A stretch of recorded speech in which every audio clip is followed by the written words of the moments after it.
Добро вечер со топ тема на ваша страна. Полицајците гледаа пратениците действува, отворајќи ги собраниските порти за насилниците со фантомки, кој им го покажа патот до жртвите. Едни дочекани со пендрек и лисици, за други полициски насмевки и селфи прегратки. Ќе одговарали некои некогаш од организаторите на собраниското насилство. Вечерва гости во топ тема на ваша страна се кривичарот Воислав Стојановски, професорката по облигациони односи Неда Здравева и поранешниот начелник во 6-та управа Зоран Доревски. Гледајте вечерва топ тема на ваша страна.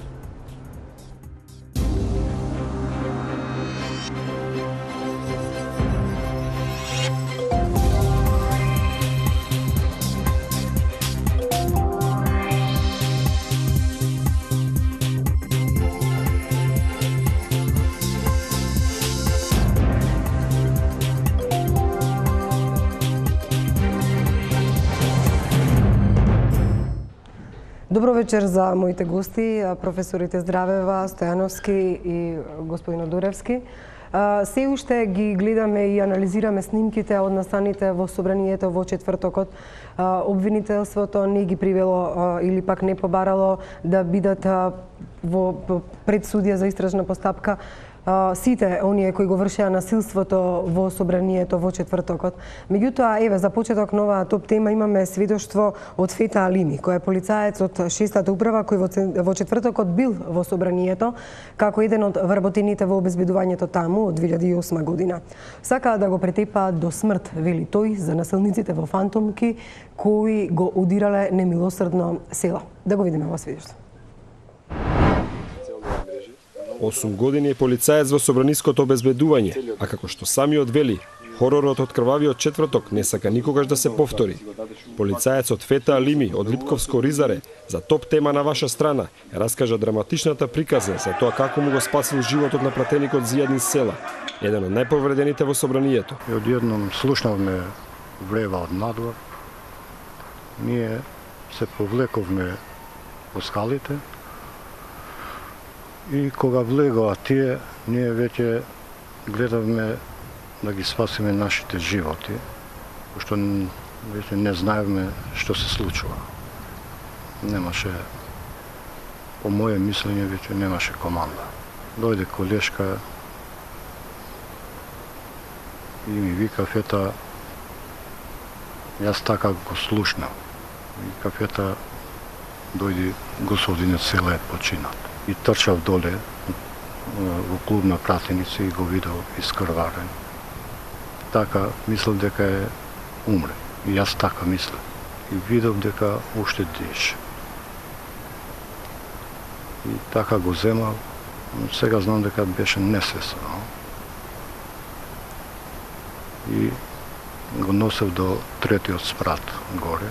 Таму слушнав дека некој вика: не е завршена работата со Села. Што значи тоа не е завршено? Некој сакал да го убие, мислите? Да, јас мислам така. Пошто беше таргетон. Во една од канцеларијата, гледав таму и беше отворена таа канцеларија 334. Не можам да го заборавам тоа. И кога влеговме внатре, вика: што, кај сум и што ми правите? Во тој момент му кажав дека јас сум господине Зијадин, јас сум Фета од обезбедувањето. И тогаш му дојде некоја, како да ти кажам, олеснување. Вика: на твои раце сум сега. Јас му викам колку што можам до крај ќе те бранам. Док сум жив ќе те бранам. Но седна му избриша крварението колку што може. Заклучена беше вратата? Не заклучена, му остави една маса. Остави. Ама дадов една дезинформација дека е киднапиран и тоа мислам дека ми помагаше. И мислите луѓето поверува и затоа се... Ја, барам така мислам. Можда още тоа не е, но сигурно ја 3-3,5 сати со njega сме биле внатре. И почна да ме барат по телефони и па не им верував на никој више. Како се извлеков? Се извлеков ми се јави еден помошник началник на СВР Скопје. Он вика Джекисон и на тој инстинктивно му поверував и му викам, ако можеш некои 4 или 5 полицајци, цивили да дојдат, ти кажам кај се. 5 пати им кажав да тропнат и да чекат 5 секунди тие полицајците. И кога влегоа тие полицајци, им отвори врата и со нив беше и еден доктор и сестра.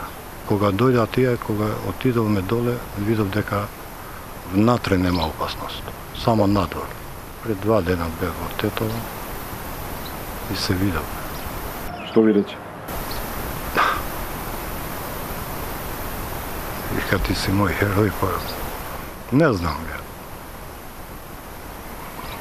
Вика, овој што ме спасило, но... Чувствува дека сте му го спасиле живот? Така чувствувам. Мислите дека да не бевте вие, можеше некој да го убие? Ја мислам 100%. Ова беше сведочењето на полицајецот Фета Алими, кој сведочеше за спасувањето на Зијадин Села, пратеник кој беше претепен во четвртокот. Инаку со акцијата за спасување раководел и помошникот началник во СВР Джевдет Азизи. Ова е еден влез и повод на вистина за уште едно сведоштво колку лошо било во четвртокот и дека можело да заврши на вистина трагично. Доревски, со оглед на вашето искуство како родител на 6-та управа и човек кој долги години работел во обезбедувањето и на функционери, председатели, пратеници и објекти, во историјата на парламентот не се памети вакво нешто, иако имало некои немири, меѓутоа повеќе фактори влијаат да дојде до ова, дека и Села може да биде претепан до смрт. Кој е за вас најголемиот виновник и фактор да и сите пратеници, особено нормално од СДСМ, еве и Зијадин Села, им беше ставен животот во опасност? Причините се комплексни и мислам дека сите сме сведоци на една неорганизирана, конфузна и исклучително лоша реакција на полицијата. Тотално нетемелен и слабо подготвен план. Меѓутоа, главна или многу подлабока причина е што Министерството за внатрешни работи, поточно безбедносно полицискиот кадар или оперативниот тактички персонал подолго време наназад е во лоша кондиција и би рекол воопшто не само овој настан, него и повеќе наназад сме сведоци како се организираат слаби акции, недобро припремени, слаби оперативно-тактички действија кои некако по правило продуцираат лош исход. И мислам дека тука треба да се фокусира и внатрешната контрола или телото што ќе биде формирано да го истражи овој настан и да даде некоја посоодветна слика за причините, мада пак би рекол на сите ни се јасни, само треба да бидат аргументирани, подкрепени со докази и да се бара некој едно решение во кој правец треба да се менуваат, односно развиваат работите во полицијата. Очигледно дека не се сакало да се интервенира, подосни за тоа ќе разговараме. Од кривичен аспект, ова беше едно од најтешките дела, можеби ваквото претепување на сила, меѓутоа имаше тука веројатно многу кривични дела кои ги направи толпата, поединци, луѓето во маски. И прво, дали вас ви личи дека се тоа е навистина добро координирано и организирано и зашто се можат тие да одговараат? Иако до сега гледаме во обвинителството нема ништо такво, само за учество во толпа, можеби напад на службени лица и слично. Пред да преминеме на кривичниот дел, треба да го погледнеме уставот и да сватиме дека беа повредени најмалку 5 уставни права на граѓаните, вклучително и правото на живот. Правото на живот не е повредено само кога некој ќе го изгуби животот, туку кога државата нема да преземе позитивни мерки, што се нејзина обврска, за да го заштити таквото право на живот. Понатаму беше поведено правото на физички и морален интегритет, правото на слобода и слободно движење, правото на вршење на јавна функција и на крај правото на здравствена заштита, затоа што и тоа беше ускратено кога медицинската помош Да, еден час патуваше. ги држаа надвор, не смеа ни да влезат. Кога вие сваќате дека 5 уставни права се повредени за една вечер, сваќате колку е сериозна ситуацијата, особено кога станува збор за повреда на правото на живот. И господинот Села можеби не е единствениот чие право ќе беше повредено, можеби и на другите пратеници, доколку немаше неколку разумни луѓе помеѓу таа толпа. Да, Заев рече дека тоа било на некој начин координирано и планирано со намера да биде убиен. Секогаш во вакви ситуации треба да ги слушате жртвите и како тие го доживеале тоа, а потоа јавното обвинителство ќе одлучи дали има елементи за вакво кривично дело. Како и да е, кога овие 5 уставно гарантирани права се повредени, тие се санкционираат преку кривичниот законник. Според нашата пресметка и мојата анализа, има основани сомненија дека се направени 25 различни кривични дела, и тоа во 7 групи од кривичниот законник. Кои се најтешките? Најтешките кривични дела би биле оние против државата, освен овие за повредата на физичкиот и моралниот интегритет на лицата кои беа повредени и правото на живот. Најтешки би биле, меѓутоа, од овие 25, за 20 е сигурно дека се сторени, затоа што имавме можност да ги видиме на видеоснимка. Во кривичното право овие дела, нивното сторување се нарекува инфлангранти, односно кога сте фатен на лице место, и не само што сте фатен на лице место од полициски службеници, туку ве има и на видеоснимки од камерите собраниски и оние на медиумите. Најтешки кривични дела би биле оние против државата. Многу малку се зборува дека од пред 4 години нашиот кривичен законник е изменет и предизвикувањето на верска национална омраза сега во себе го вклучува и на политичка основа, што значи ова не се обични кривични дела, туку се кривични дела од омраза, за кои секогаш се дава по строгата казна. Меѓутоа, она што особено загрижува е што се отворија сомненија и за други уште потешки кривични дела, а тоа се велепредавство, па дури некои велат дека ова е терористичко здружување против државата со сила, сериозна закана за уривање на незиниот уставен поредок. Јас лично во овој момент не би одел да ги квалификувам овие дела како тероризам, затоа е прерано, можеби воопшто не се случило.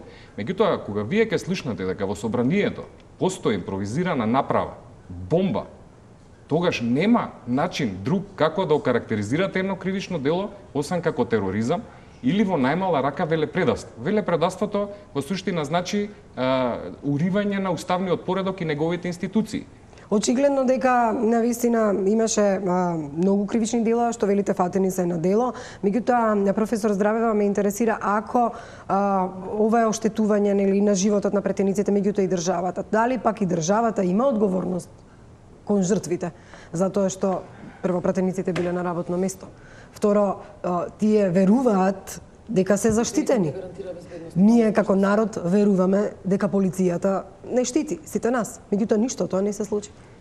Да, за жал постапувањето кое што следеше по сите настани во текот на настаните не овозможи таква безбедност и сигурност, и експертите од полициското работење ќе оценат колку полицијата сторила и колку пропуштила, бидејќи и пропуштањето на некое сторување и непреземањето на некои действија доведува до штетни последици. Јас нема да зборувам за имотот, што е оштетен, бидејќи во оваа ситуација имотот е најмалку важен, кога треба да го измерите животот и сигурноста на претениците, но и на новинарите, но и на вработените во собранието, но и на сите оние кои што се затекнале таму. Знаете, се зависи од тоа како ќе го третираме овој настан. Ако го третираме како јавен собир, законот за јавните собири вели дека за евентуалната штета која што ќе настане при јавните собири одговара организаторот на јавниот собир, но не секогаш јавните собири имаат организатор. Овој пат има, меѓутоа и вчера организира протест, ништо не им фалише. Прашање е како ќе се декларираат во целата ситуација. Од другата страна имате законот за облигациони односи кој што дефинира дека во случај на терористички акции, демонстрации, јавни манифестации за причинетата штета одговара државата. И меѓународните искуства и декларации на Обединетите нации и Европска конвенција велат дека кога станува збор за насилни кривични дела, принципите на справедливост и принципите на некаква солидарност бараат државата да одговара за причинетата штета. И овде не гледаме кој бил прав, кој бил крив, државата одговара сега. Да, одговара. Дуревски, што требаше да направат, а не направија? Тука неколку работи деновиве, имаше и денеска пресконференција, се бара оставка на Чавков од владата, тоа е сменет од штабот што бил формиран, меѓутоа мене ми е навистина непоимливо да толку долго време не реагира воопшто полицијата. И второ, може ли полицијата да се спротистави на командата, на наредбата? Или пак мене ми личи дали бирани полицајци за тоа да не спроведат. Значи многу работи има тука и недоумици. Значи прво дека јас не гледам дека полицијата постапува или се спротивставува на некоја наредба. Полицијата се обидува да даде во неколку фрагменти сепаратен отпор кој брзо се скршува и после тоа настанува конфузија, полицајците се повлекуваат од страна, стануваат само сведоци на настани. Полицијата има основна обврска во делот на обезбедувањето да заштити 4 вредности овдека.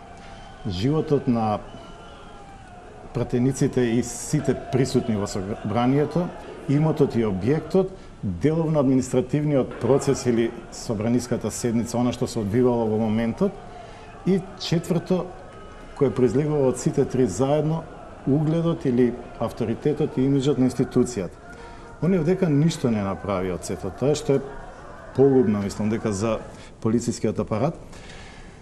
Мене ми изненадува една друга работа, која мислам дека ќе не однеси во друг правец, меѓутоа јас од изјавата на директорот за јавната безбедност слушнав дека е формиран штаб.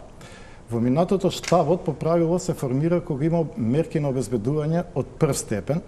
Сега веројатно нешто процедурите се изменети, усогласени се европските, и таму вели дека штаб се формира кога овластениот орган ќе оцени дека основано постои сомнение за загрозување на институцијата која може да нанесе долгорочни или трајни последици.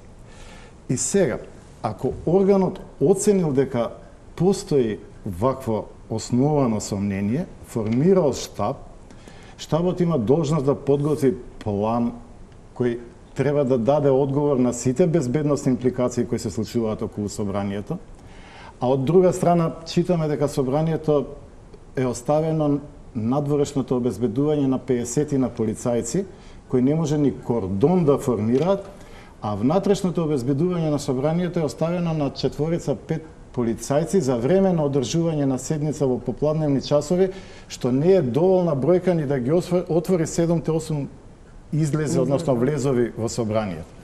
И овдека сега доаѓа една голема контрадикторност. Значи, полицијата знаела или била на некој начин во проценка дека може да се случи сериозна безбедносна импликација по животот, безбедноста, здравјето на пратениците, собранието, процесот што се одвива внатре, а од друга страна во спроведување на, јас не знам кои мерки се планирани, меѓутоа во спроведување на мерките се покажува една тотална енемичност, односно се позиционира сила која во ниеден случај не може да одговори,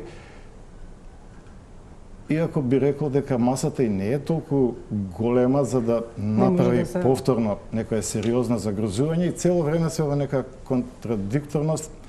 Фалат уште неколку аргументи, меѓутоа кајде брзо би требало да се расветли, бидејќи постои огромна маса од, како што рече професорот, видеозаписи, тонски, аудио, изјави од сведоци, така да целиот настан е исклучително лесно да биде и документиран и расветлен. Моите информации говорат дека направен е штабот, меѓутоа во тој штаб предвидено е доколку се случи конститутивна седница да се зајакнат мерките на безбедност. Во моментот кога ќе се избира спикер на парламентот, исто така се зајакнуваат мерките на безбедност и кога ќе се формира влада. Значи сето тоа било предвидено, како што велите вие не се направило, меѓутоа морам да ве прашам, командната одговорност сигурно ќе се бара. Министерот кажа, бидејќи тој не можел да спроведува наредби, не можел да го најде Чавков. Чавков пак вели не можел да најде луѓе и сето тоа тука се врти во круг. Мене не ми јасно зашто и воопшто бил ставен Чавков можеби на тоа место ако министерот знаел дека нема да одговори. Меѓутоа тоа е прашање за министерот. Ако се гледа командната одговорност, ќе одговара само Чавков или тој што раководи со единиците, со ЕБР или специјалците или оние кои што треба да делуваат? Значи, во командниот ланец точно се знае кој во кој момент што треба да превземе и да издаде наредба. Сигурно не е Чавков тој што ќе ги покрене полициските сили на извршно ниво и така натаму. Според мене најголема одговорност носи началникот на униформираните полициски сили. Денови мислам дека сосема случајно разбрав и дека се работи на пример за истиот полициски старешина кој командувал со действијата во Куманово, а исходот ни од Куманово знаеме. Да, за жал имаше многу Јавно ја квалификуван како катастрофа, да не речам тотално фијаско на полицијата, каде што на свој терен, во своји услови, во време и прилики, начин на действија кои вие ги детерминирате, претрпува полицијата големи, за жал, човечки и материјални загуби.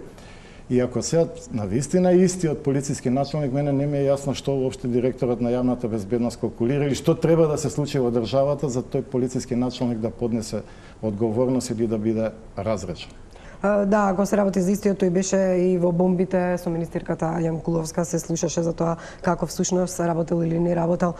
Со оглед на сето ова, еве да се задржам на одговорноста командна, доколку утре задутре некој треба да одговара и ако се покажат факти и аргументи, кои се делата за кои што би одговарале директорот на полиција, началникот на тој ВОД оделение, специјални единици или слично? Нашиот кривичен законник познава одговорност на претпоставениот. Не само на оној што извршил, туку на оној што дал наредба или намерно не дал наредба.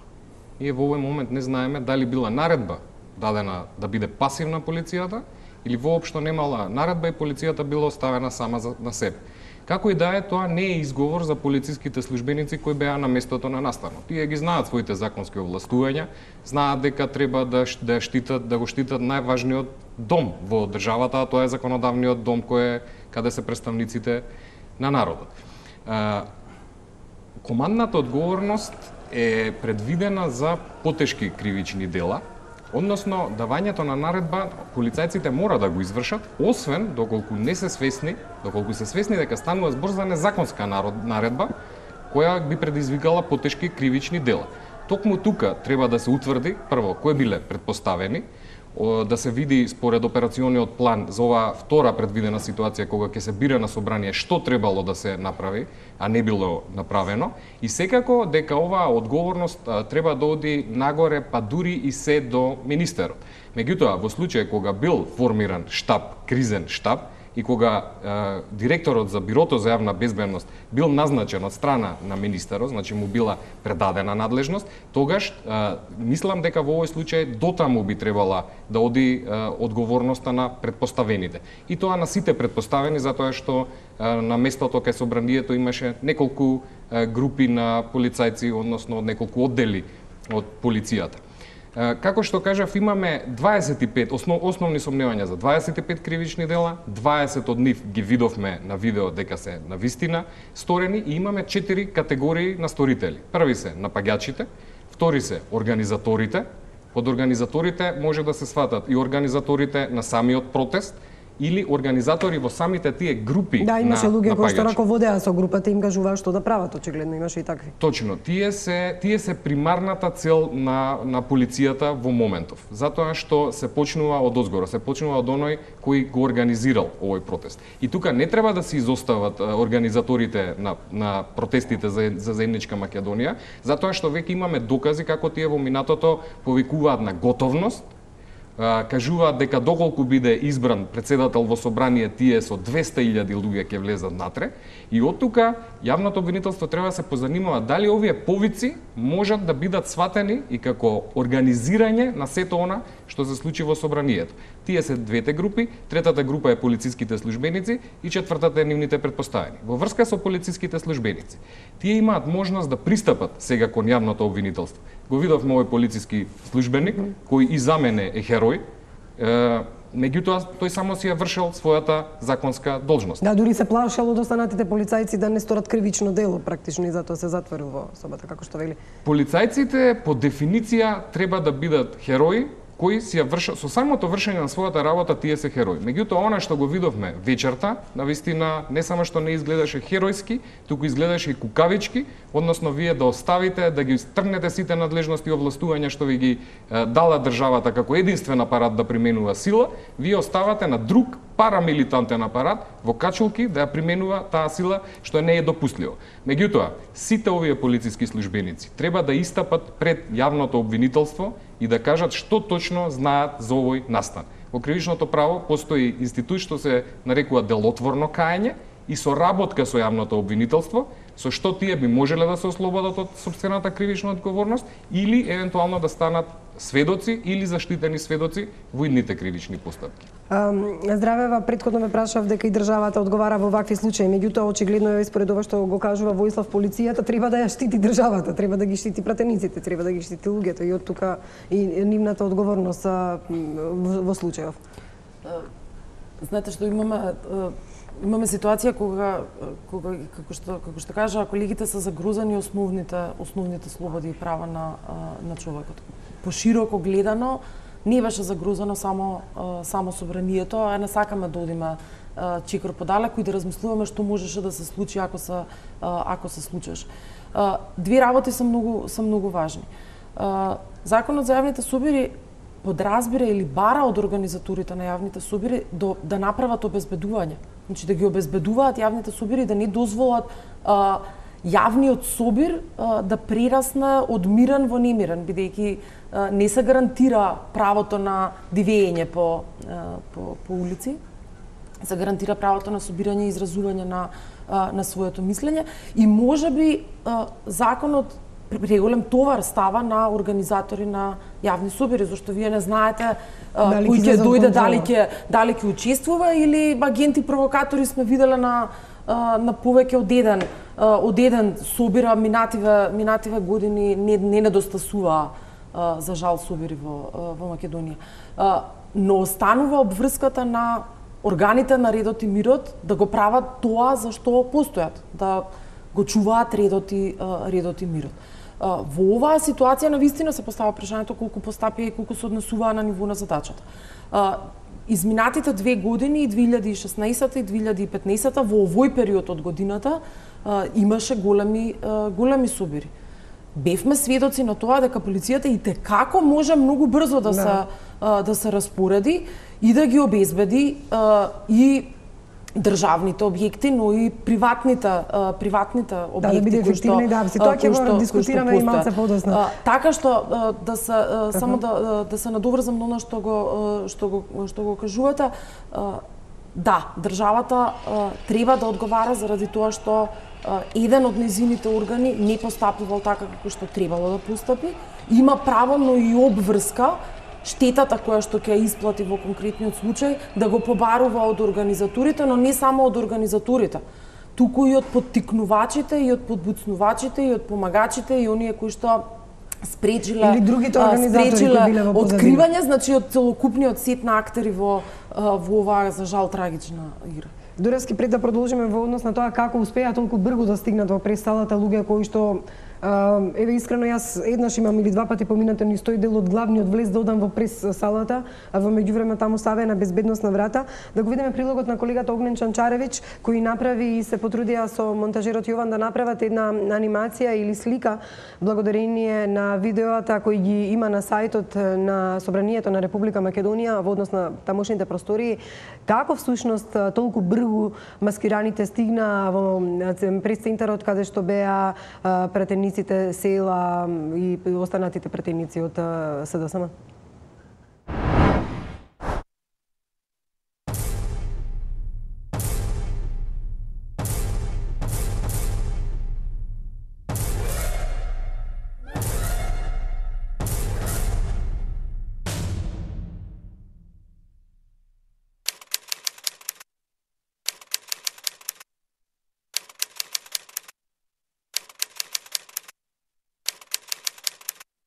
Дали овој епилог од крвавиот четврток можеше да се спречи?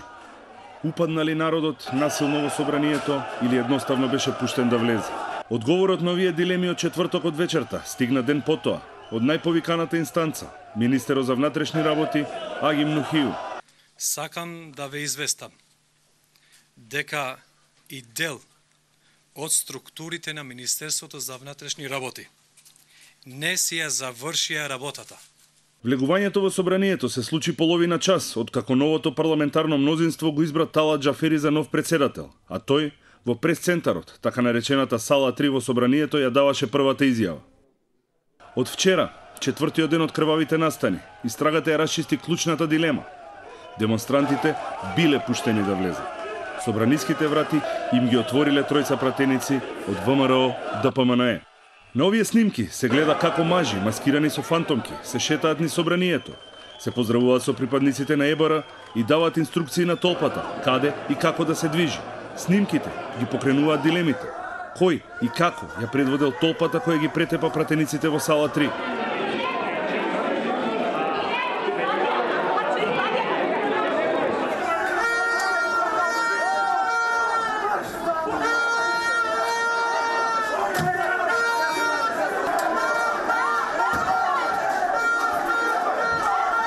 Постојат најмалку две можни патеки на движење. Првата е веднаш по влегувањето, нагоре по овие скали кои водат до фоајето пред кабинетот на парламентарниот спикер. Но доколку се користела таа рута, се поставуваат прашањата што ги отвори пратеникот Горан Мисовски од НСДП. И двата кабинети се физички издвоени со сигурносна врата преку која што по најкраток пат се доаѓа до пресцентарот, а која што се контролира исклучиво од собраниското обезбедување од кабинетот на председателот на собранието. Најодговорно тврдам дека не постои можност било кој да ја помине сигурносната врата која што води по ходникот директно во пресцентарот без за тоа некој да даде налог. Ако некој им ги отворил вратите на демонстрантите, можеле брзо да стигнат до пресцентарот. Тој пат го поминавме денеска и ние со дел од новинарски екипи.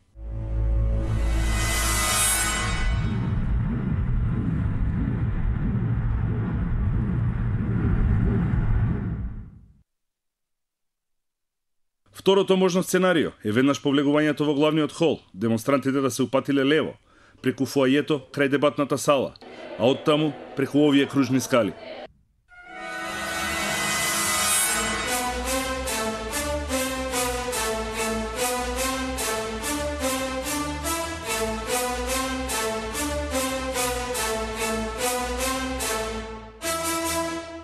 Од овие снимки е нејасно дали овие лица со црни фантомки се од групата која влегла однадвор или се влезени од некое друго место. Незабележано од задниот двор, преку гаражите, па од собранискиот ресторан, може да се влезе и до главното фоаје, но и по посебни скали кои водат директно до работните простории за парламентарниот спикер. Постои посебен ходник од кај кабинетот на парламентарниот спикер кој води до делот од галеријата резервиран за шефот на државата, за до овој зид од дебатната сала.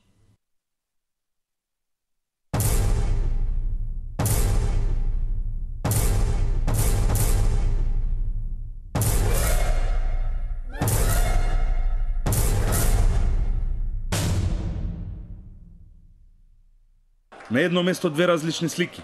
Во пленарната Славие.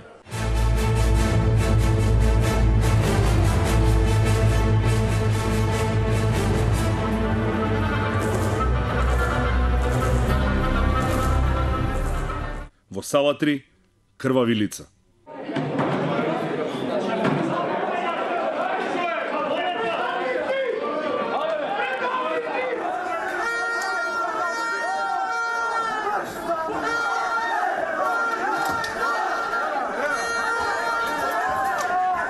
Зошто затоа и полицијата?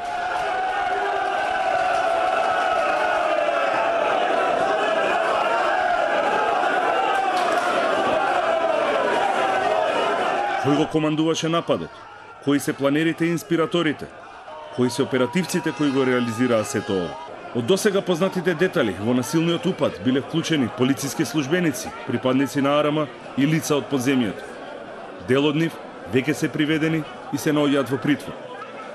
А истрагата ќе има уште попредизвикувачка работа поради јавните меѓусебни обвинувања на министерот Нухију и директорот на БЈБ Митко Чавков. Од моментот на ескалација на ситуацијата се до 20 часот раководителот на штабот господинот Митко Чавков не беше достапен за мене, иако го барав и телефонски и лично во оперативниот штаб. Кога тој се обидувал мене да ме добие, јас после дознавањето дека има упад, интензивно комуницирав со сите мои колеги кои што се одговорни на различни нивоа и кои, впрочем, и не беа на работа, ги обезбедив да дојдат на работа и практично присуството на Агим Нохио е 40 минути пред мене. Прашање има многу. Ки има ли и одговори со конкретен правен епилог? Дуревски, очигледно дека оваа операција не била така едноставна и спонтана. Ги видовме и контрадикторните изјави на министерот и на Чавков. Меѓутоа, со оглед на тоа што не е лесно да се помине целиот тој пат, дури јас како новинар често пати се губам, истрагата покажа дека има соработници, а тоа се пратеници кои биле во тоа време во парламентот. Дали тој оперативен штаб што требало да функционира, всушност бил еден друг оперативен штаб што функционирало друго место, затоа што и тука има некои команди, што не ги прави полицијата, туку ме прави. Вашиот прилог е доволно речит и мене повеќе ме наведува дека фактички постоеле два оперативни штаба кои можеби биле и во координација и ако е така, професоров редејќи ги кривичните делов, дека ќе дојдеме и до уште едно тешко кривично дело, заговор и па и на крај атентат може да биде врстен во целата таа номенклатура на дела што ги наведе професорот. Сосема е очито дека сите постапки се добро, прецизно и темелно испланирани и начинот на кој се одвиваат действата, со брзината на која се спроведуваат во тие, да речем, критични моменти, недвосмислено кажува дека се работи за темелно и сериозно планирање, многу подобро него што го направиле штабот и полицијата за одбрана на собранието. Подоцна ќе зборуваме и за оружјето кое тие го имале, затоа што имаше информација дека и тие носеле оружје, имаше такви фотографии, паузи за реклами и продолжуваме со топ тема на ваша страна. Стојановски, не можеме да не прашам какво кривично дело направиле пратениците, неофицијално дека се тоа пратеници на ВМРО ДПМН и нивните имиња прошпекулираат Трчуловски, Василевски, Муковски. Кога ги тргнале безбедносните, не знам, шипки од вратите во собранието и кога им допуштиле на масата народ да влезат заедно со оние со качулки? Доколку го гледате кривичниот законник, ќе видите дека исполнето дефиницијата на битието саботажа. Тоа е на подмолен и скриен начин да се повика кон соборување на највисоките државни институции како што е собранието. Доколку ја гледате нивната постапка, може да се каже дека на некој начин тие вршат саботаж, односно дозволуваат неконтролирана, маскирана група на луѓе да влезе и да урне институцијата собрание. Меѓутоа, доколку ги гледате вака дефинициите, ќе речете па ова е тероризам во кривичниот законник. За жал немаме една меѓународна дефиниција за тероризам, и она што го имаме е нашиот закон, и тој вели за постигнување на некакви, например, политички цели преку употреба на сила и преку страф кај населението. Сето тоа се случи. Имавме употреба на сила, страф кај на населението, верувам и кај сите нас овде, и тоа е елемент за кој не се зборува премногу, за жал, а тоа е какви последици предизвика овие кривични дела. Меѓутоа, повторно ќе кажам, не би одел се уште толку далеку дека се сторени вакви тешки кривични дела против државата, но основите за сомнение дека се, и ова што го зборуваше и господинот од поранешен припадник на МВР, треба најпрви не криминал од омраза. Тоа го кажавме. Второ, мислам дека е крајно време во овој процес да се вклучи и јавното обвинителство за организиран криминал. Господинот зборуваше за злосторничко здружување, затоа што никој не шета по улица на протест со качулки во џебот, затоа што ние видовме десетина такви. Значи, овде најверојатно има основани сомненија дека се работи за злосторничко здружување и веќе тука квалификацијата на делата е сосема различна. Од тука јавното обвинителство за организиран криминал не треба да стои настрана и да го остави основното јавно обвинителство Скопје да заврши целата работа, затоа што има основи на сомневање дека ова злосторничко здружување го има сторено сето ова поради организираноста, изгледот на напаѓачите, нивното знаење на сногење во собранието, сето ова укажува на злосторничко здружување. Наместо тоа, ние во моментов имаме учество во толпа што ќе стори кривично дело и учество во толпа што ќе спречи службено лице влезе во вршење на должноста, се однесува на полицајците. Ова кривично дело, овие кривични дела беа користени и претходно за време на шарената револуција и други протести и беше критикувано како кривично дело од страна на Европската комисија во последниот извештај за напредокот на Република Македонија, кој со разбирање укажа дека станува збор за преопширно кривично дело, каде што се може, самото учество, тоа што сте биле во групата што вршела кривично дело, во тоа време беше на некој начин дури злоупотребено од обвинителството, само учесници во толпата, без ништо да направат. Она што во кривичното право е принцип и начело е дека вината мора да биде индивидуализирана, односно мора да се утврди точно кој што правел и во која мера тоа го правел. Меѓутоа, јавните обвинители, па дури и судиите на претходна постапка, веќе си створија една пракса каде што ова кривично дело им е најлесно, па дури и за определување на мерката притвор, затоа што е доволно само да покажете слика дека некој е во толпата, затоа е веднаш да се каже дека... Токму тоа прашање сакам да го поставам, Здравева. Прв пат имаме случај, обично ги критикуваме полицајците за прекумерна употреба на сила. Тоа што кажа Стојановски и забелешките во европскиот извештај за тоа како се однесувала полицијата во случаите на шарената револуција или со протестите на Мартин Нешовски. Овој пат немаме никаква употреба на сила, значи тој факт навистина зачудува. Ако споредите, ако видите извештаите и од 2016 и од 2015, да не одиме далеку ние до Европската унија, извештаите на народниот правобранител и петомајските протести од 2015 е оценето дека имате прекумерна употреба на сила од страна на полицијата, дури постапување потоа со приведените лица се оценува дека не е соодветно на начелата на кој што треба да постапува полицијата. И за минатата година исто така протестите наречени шарена револуција исто оценува народниот правобранител дека се пречекурани овластувањата. Овде имате пропуштање. Никој или несторување. Подеднак не правиме никаква разлика помеѓу тоа дали конкретно јас за одделот на штетата да се задржам, да не се правам експерт од се. Кај нас не се прави разлика од тоа дали штетата ќе настане заради тоа што некој нешто направил или пак заради тоа што некој нешто не направил. И во двете ситуации се одговара за штетата, односно за штетната последица која што ќе настане. Со тоа што извинете во претходните овие протести многу експресно беа приведувани, многу експресно беа притварани. Протестите практично уште не беа завршени, лица кои што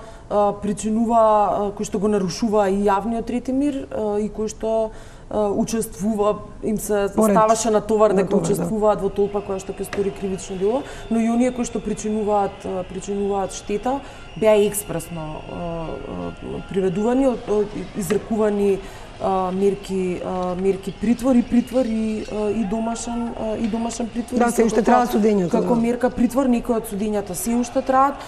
Штетата на канцеларијата на председателот на Републиката беше процената на некој, не ме држате за збор, 900.000 денари ми се чини, меѓутоа проценката беше направена во рокот неколку дена. Овде некако се доцни.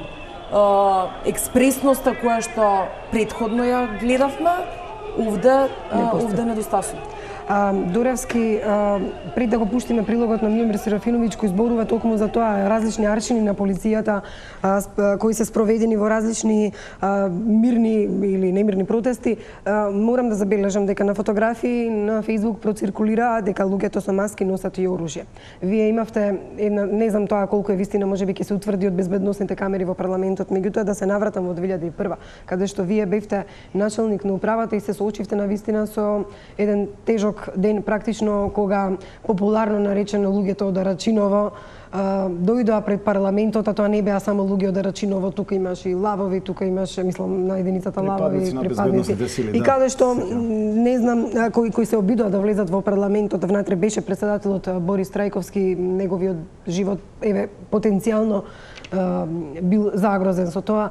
Како вие делувавте во таа ситуација, каде што масата беше многу поголема? Значи, јас не се сеќавам колкав беше бројот, меѓутоа беше многу поголем од овој сега.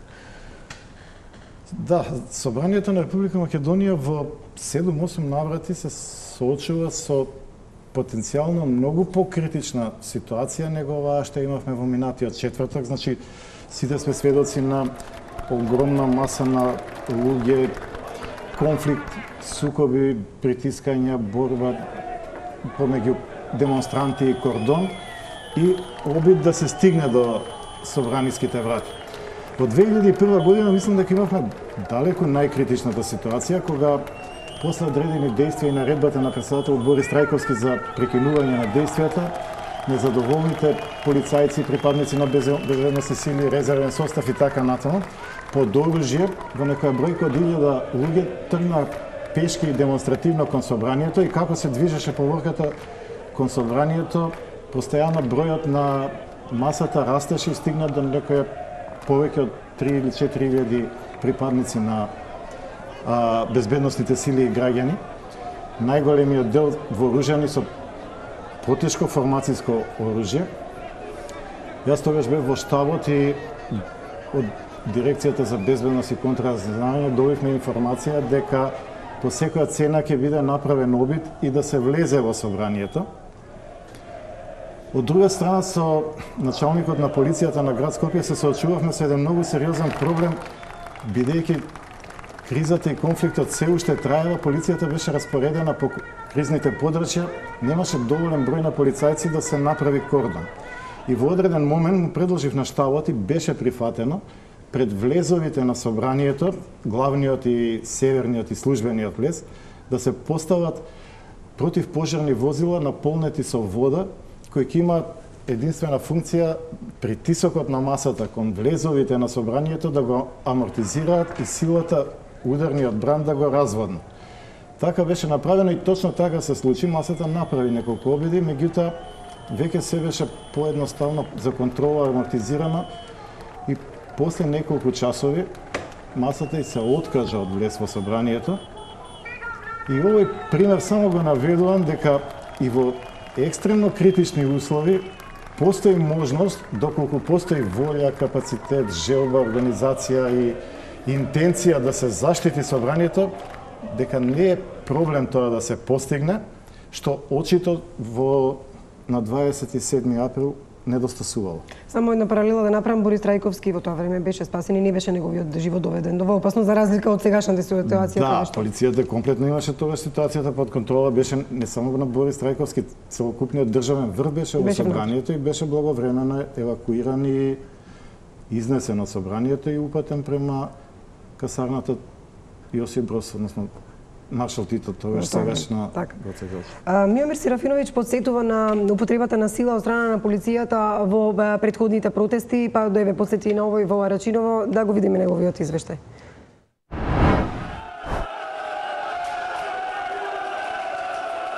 Собраниските капи попуштија. Така барем изгледаше од прва. Кога полицајците внатре се обидува да ги вратат гредите, големите со дрво обложените, а во внатрешноста метални прачки, направени да издржат многу, протестантите возвратија. Полицијата изеде голем стран, не реагираше, а поради нивните затворени очи падна крв во парламентот. Но иако многумина ја видоа вината на нивни плеќи, оние што погрешија, началниците, директорите и командантите, допрва ќе треба да одговараат. Дел од структурите на Министерството за внатрешни работи предизвика многу штета на нашата држава и на демократските вредности. Ова што се случи во четвртокот во собранието е големо зло. Овие полициски службеници се професионалци. Тоа биле и тоа ќе останат без разлика на политичките обвинувања. Крајно некоректно е нивното постапување да се политизира и истите да бидат представувани како непријатели на државата и македонскиот народ, особено кога тоа е искажено од министерот за внатрешни работи. Се требаше да се спречи тука, во оперативниот штаб за протестите. Пред повеќе од 2 месеци министерот Нухију го назначува директорот Чавков за координатор. Биле развиени 3 различни стратегии. Колку полиција да има, доколку во парламентот се одвива стандардна седница, реплика контра реплика од ВМРО-ДПМН. И поголеми полициски сили, доколку внатре избран Џафери за спикер или се избира нова влада. Во четвртокот попладне министерот Нухију бил во Тетово, Чавков во Скопје. Директорот тврди дека немало известување за избор на спикер, ниту дојава за можни нереди. Во телевизијско интервју покажа дека 32 оперативци на штабот немале никакви дојави за можни инциденти. Поради тоа за полициската заштита на парламентот важело правилото за редовна состојба. Но по 18 часот избран е нов спикер. Протестантите доаѓаат кон собранието. Нема промена. Министерот доаѓа во Скопје. Нема промена. Десетина минути пред 19 часот попушта вратата. Потоа почнува насилството во пресалата и прославата на народното преземање на собранието во големата сала. Сите оние кои се внатре сметаат дека упадот е предизвикан од однесувањето на СДСМ и изборот на нов собраниски претседател и дека за таа противуставна операција треба да одговараат пред законите.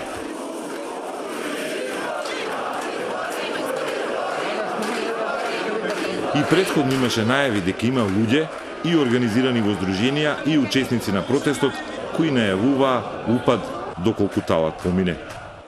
Ние нема да дозволиме народот да оди напред, ние ќе одиме напред здруженијата. Тоа значи дека би влегле да речеме, ајде. Зависи од ситуација. Зависи од ситуација како ќе се движат работите. Но ниту јавните предупредувачки закани не го сменија пристапот на МВР за заштита на собранието. А ова не е единствена полициска операција контра протести. Во 2001, например, и покрај масовните протести, и покрај вооружените демонстранти, полицијата попушти, но демонстрантите стигнаа само на влезот на собранието и на првите прозорци над влезот. На втората вечер од протестите по аболицијата на Иванов, лани во април, имаше десетици приведени, а некои и брутално легнати на земја. Тогашните демонстранти ја каменуваа и демолираа канцеларијата на председателот и зградата на Министерството за правда. Година предходно, полицијата имаше серија апсења на протестите откако беа објавени бомбите за смртта на Мартин Нешковски. Тој ден полицајци ја сопреа и мајката на Нешковски која сакаше да влезе во владана средба со премиерот. Покрај згради, партиското стедиште на ВМРО-ДПМН, канцеларии, полицијата чуваше и споменици.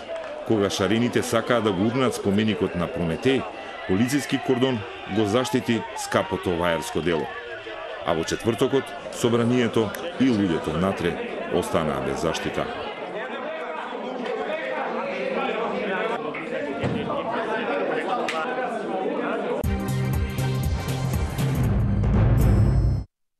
Во завршница сме на топ тема на ваша страна. Да подсетам на соопштението на ВМРО-ДПМН, вели дека најостро го осудува обидот за заплашување и хајкатка која по политички налог се води против недолжни граѓани. Тоа е нивната квалификација, иако во едно друго соопштение вчера како да на некој начин меѓу редови можеби се заканија дека не треба да се одвиваат истрагите така како што се одвиваат.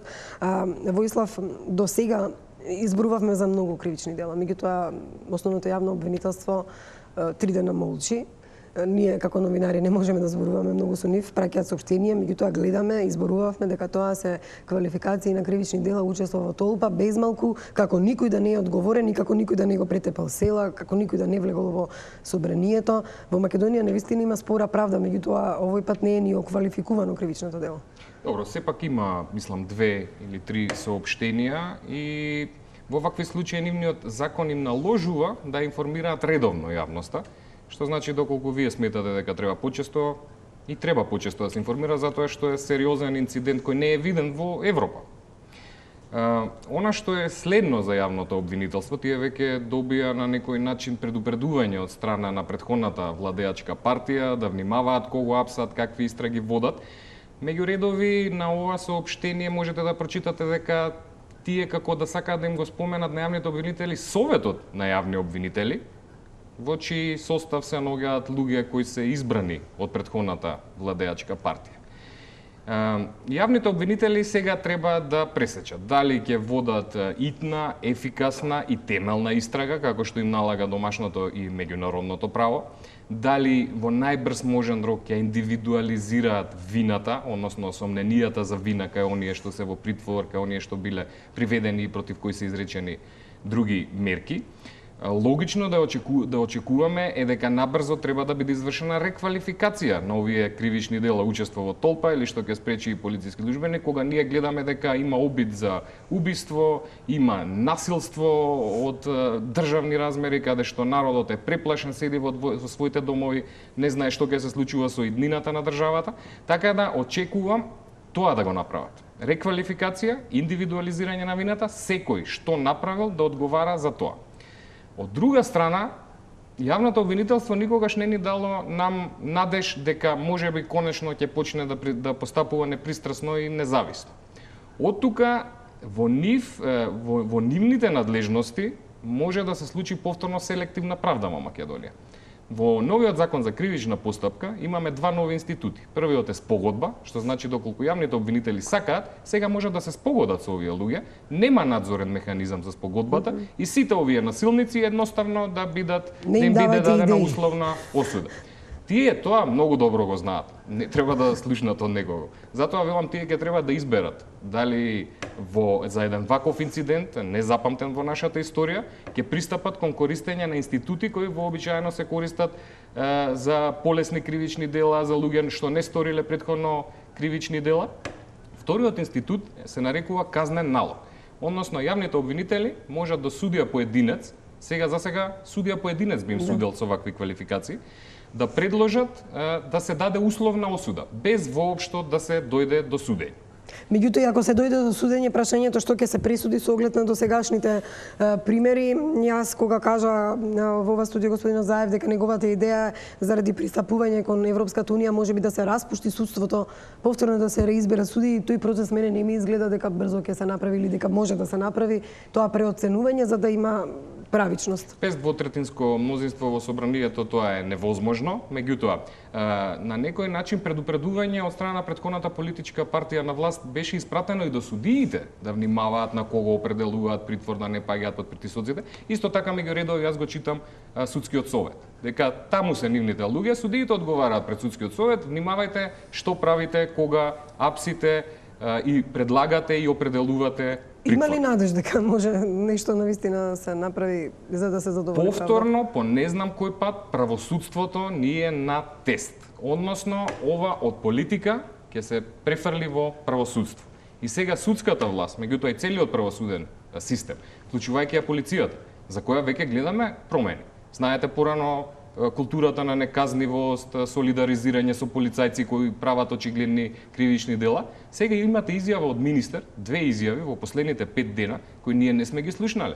Тој кажува дека ќе има истрага за полициските... Да, меѓутоа факт е дека политиката влијае на тоа, затоа што еве сега прават коалиција со СДСМ, јас се надевам дека правдата ќе ги стасе и оние. Точно е дека е преседан, дека можеби е предизвикан од политиката, но ова е позитивен преседан. Ние сме навикнати само на негативни преседани во оваа држава. За жал.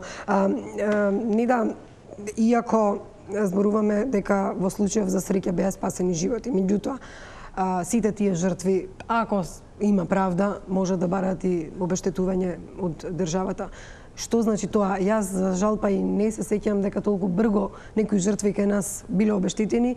Еве, јас како пример ќе се дадам случувањето што беа на 24 декември во парламентот, кога и ние новинарите бевме извадени од галеријата на сила.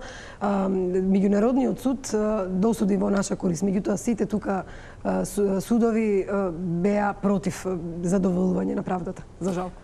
И обештетување. Зборуваме за различни постапки и дека да, оваа постапка може за надомесна штета да се води. Најнапред, ако одиме по овој закон за јавни собори против организаторите кои имале обврска и да го спречат и да го прекинат собирот доколку доведел до нарушување на јавниот ред и мир, а доколку како организатори останат непознати, се разбира против државата.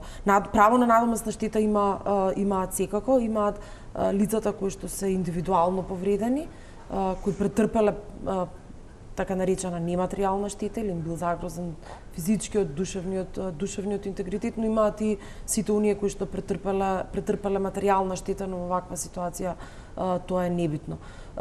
Се води редовна граѓанска постапка и јас верувам дека кај судиите ќе превагне чувството на правда. Не ме прашувајте колку може да побаруваат и колкав надомест би им бил досуден. Неблагодарно е тоа, бидејќи имаме ситуации кога носители на јавни функции за повреда на нивната углед и чест и тоа што се осетиле навредени и наклеветени побаруваат и добиваат по 50.000 евра надоместна штета. Имате и ситуации кога родители на загинати деца взимаат двојно помалку.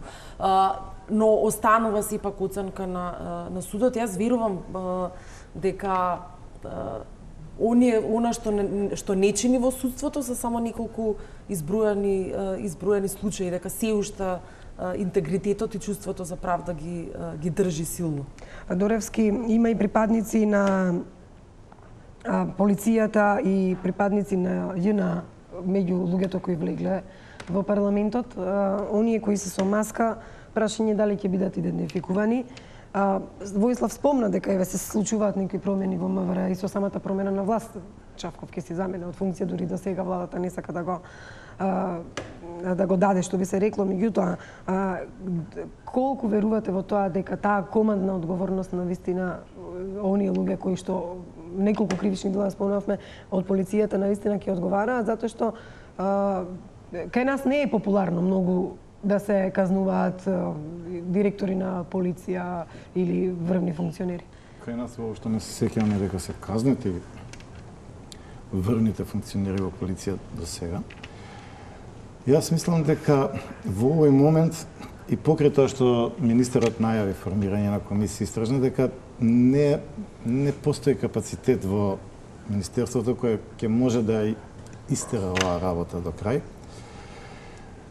Министерството за внатрешни работи, посебно оперативниот полицискиот или средниот извршен и команден кадар, дефинитивно ќе мора да претрпи сериозни промени. Ако направиме само една кратка сублимација на се она што се случи на 27-ми, значи, ако точно е нотифицирано дека времето на конфликтот почнува во 15:10 до 7 часот и трае до 21:30, тоа се повеќе од 2 часа и 45 минути. Во тие 2 часа и 45 минути полицијата, штабот, сите надлежни високи старешини на МВР во моментот активни не успеале да се организираат и да донесат сили на лице место кои ќе интервенираат и ќе ги преземат своите законски обврски, односно заштитат претениците и сите учесници во настаните. Недвојбено покажува дека МВР има сериозни организацијски проблеми. Ако дозволува времето, јас само би кажал, МВР во годината пред осамостојувањето беше најдобро организираниот орган во Социјалистичка република Македонија, која понесе независноста и сите оние действија што се случува, и во тој момент броеше околу 8600 службеници, од кои 560 беа командири на полициски станици и имаше само 120 началници. Денеска на 20% поголема бројка, МВР има преку 2500 старешини. Тоа е една обратно поставена пирамида која се гуши самата себе во командниот ланец и во оперативно-командните действија и начинот на функционирање. Така да, веројатно, во овој момент тоа е невозможно секако, меѓутоа, по стабилизирање на политичката состојба и средувањето на состојбите, една од првите задачи на новата влада, јас сметам дека треба да биде токму департизацијата и реорганизацијата на Министерството за внатрешни работи во еден функционален, ефикасен орган кој ќе одговара на потребите на Република Македонија по димензионираност и по оперативност, онаква како што се... Да, и да не биде нормално партизирана. Ви благодарам за учеството во оваа дебата, многу работи разјаснивме. Останува на овие што ги прозвавме и обвинителството, судовите, па и тектонските промени кои треба да се случат во МВР, да ни ветат некое подобро утре. Ви благодарам за вниманието, останете со програмите на Телма. Пријатна вечер.